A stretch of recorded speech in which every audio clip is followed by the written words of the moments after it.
On May 2, 2026, the eyes of the world were fixed on Louisville, Kentucky for the 152nd running of the Run for the Roses.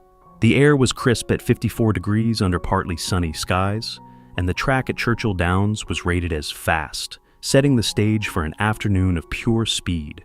Over 150,000 fans packed the stands, draped in iconic fashion and sipping mint juleps, waiting to see which of these elite 3-year-olds would claim a piece of the record-tying $5 million purse. But as the 7:08 p.m. post time approached, the standard excitement was replaced by a wave of unprecedented drama that began long before the horses even reached the track. The biggest story leading into the race wasn't about a trainer or a jockey, it was about a rumor. Speculation had exploded on social media that global superstars Taylor Swift and Travis Kelce had purchased a 10% stake in a contender named the Puma. The rumor gained so much traction that the Puma's co-owner, Michael Iavarone, even posted on Instagram that he had signed an NDA and couldn't confirm or deny the partnership. This Swiftie effect caused the betting markets to go haywire, driving the Puma's odds from 10-1 down to a 3.5-1 favorite at one point. However, the excitement turned to disappointment just hours before the race.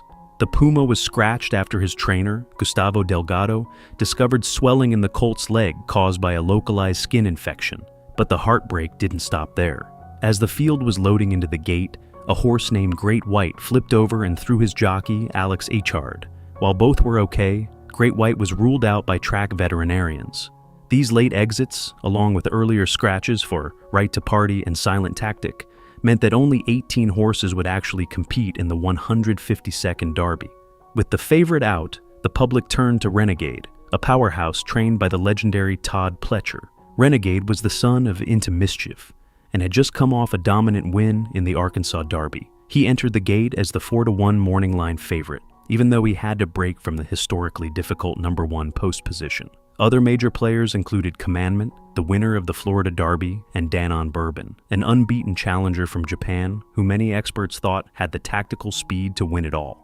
And then, there was Golden Tempo, a bay colt sired by the great Curlin. Golden Tempo entered with a thin resume of only 4 career starts.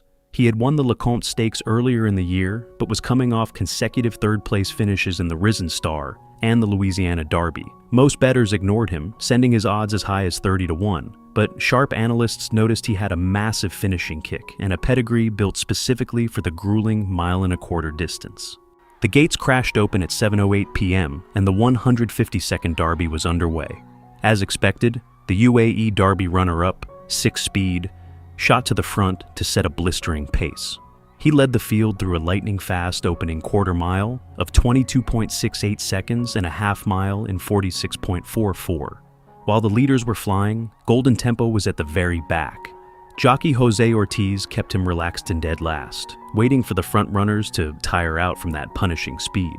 By the far turn, the early leaders began to fade. The Japanese star Danon Bourbon made a bold move and took the lead, looking like he might become the first Japanese horse to win the Derby.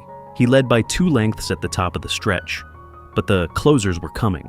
Renegade, with Irad Ortiz Jr. in the irons, found a gap and surged toward the lead.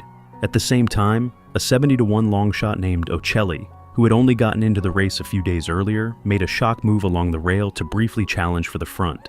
In the final 300 yards, the crowd of 150,000 erupted as Golden Tempo found a gear no other horse possessed. Coming from the outside, he began picking off horses one by one. In a miraculous surge, he passed 15 rivals in the final stretch. The race turned into a family duel as the 2 Ortiz brothers fought stride for stride to the wire. In the final jumps, Golden Tempo managed to catch Renegade, winning the 152nd Kentucky Derby by a neck in a final time of 2 minutes, 2.27 seconds. While the race was a masterpiece of riding, the biggest victory belonged to trainer Cherie DeVaux. She became the first woman in 152 years of history to train a Kentucky Derby winner. In the winner's circle, a tearful DeVaux told the world, "I don't have to answer that question anymore," referring to the long-standing barrier for female trainers in the sport's biggest race. Her victory followed in the footsteps of Gina Antonucci, but winning the Derby, the most coveted prize in American racing, elevated DeVaux to a new level of legendary status.